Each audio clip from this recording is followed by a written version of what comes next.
గణపతి స్తోత్రం చెప్పండి, గణపతి స్తోత్రం చెప్పండి. All the best, all the best with me.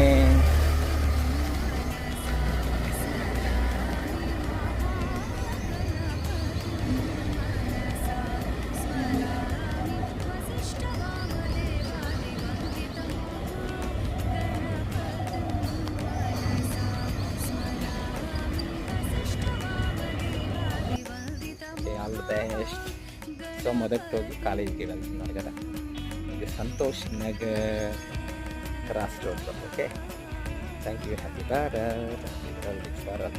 అందరికి కూడా ఇంటర్మీడియట్ ఫస్ట్ ఇయర్ వెళ్తున్న అందరికి కూడా ఆల్ ద బెస్ట్. మంచిగా లక్ష్యాలు సాధించి డాక్టర్లు, ఇంజనీర్లు, లాయర్లు, కలెక్టర్లు, మంచి మంచి నాయకులు కావాలని ఆల్ ద బెస్ట్ అని చెప్తున్నాను అందరికీ, అందరి స్టూడెంట్స్కి.